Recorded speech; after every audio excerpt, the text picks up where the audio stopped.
Salam sejahtera, nama saya Emily Cikuloi dan untuk lokasi kajian ini kami memilih di tepi Jabatan Kejuruteraan Mekanikal dan berhadapan dengan kejuruteraan awam.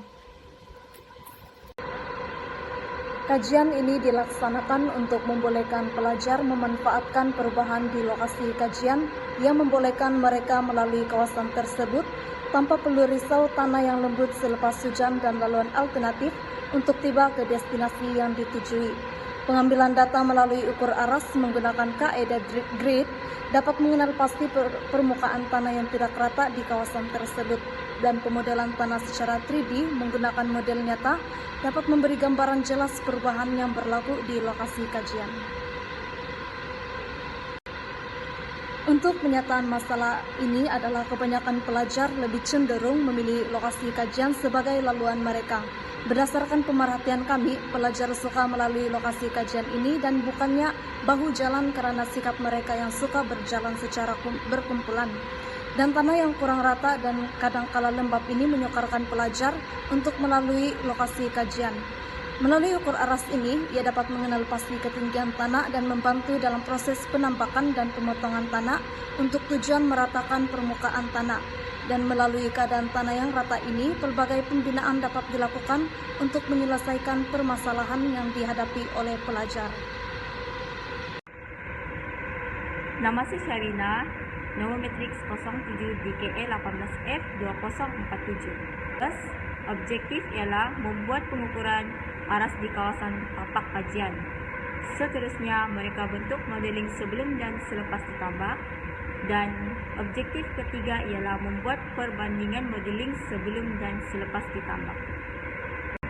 Poin seterusnya ialah metodologi kajian. Secara umumnya, kaedah atau langkah kerja yang akan dijalankan untuk menyiapkan projek ini dibagikan kepada beberapa peringkat yang utama. Antara peringkat-peringkat tersebut adalah yang pertama ialah peninjauan kawasan projek menggunakan satelit, dan kedua ialah menentukan kawasan tapak kajian, dan yang terakhir ialah menyediakan modeling tapak kajian. Oke, seterusnya berkaitan dengan kaidah pengumpulan data. Sebelum itu, saya memperkenalkan diri saya Muhammad Ridwan bin Muhammad Taib, penomor matriks 07 DK 18F 2075. Oke, berbalik kepada topik asal, kaidah pengumpulan data.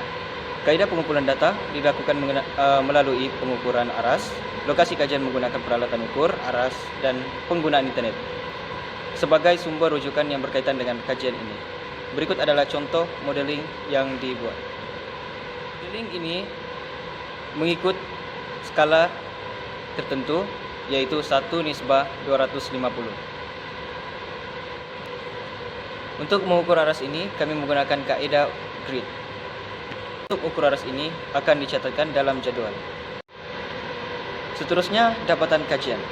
Dapatan kajian daripada ukur aras ini melalui daripada peta yang kami dapat, luas untuk keseluruhan tapak kajian yaitu 2420.58 meter square dan total distance 233.67 meter square.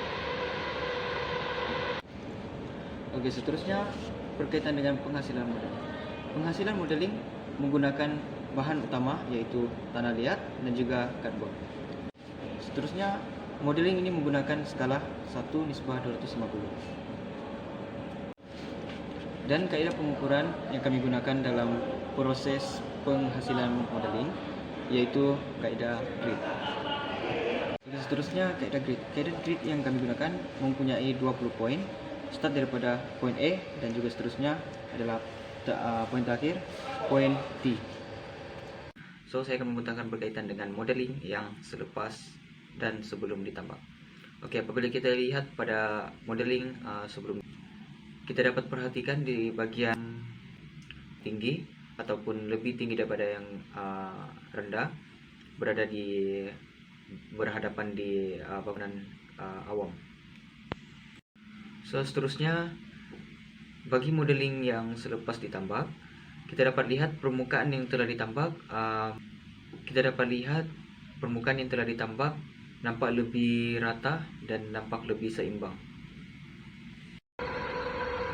Nama diberi Asdiana binti Raidin, nomor metrik 07 DKE 18F 2001. Seterusnya saya akan membentang cadangan dan kesimpulan.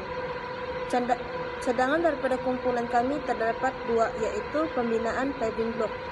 Pembinaan paving block dapat mengindahkan lokasi kajian yang mampu menarik perhatian semua orang. Kedua, pondok.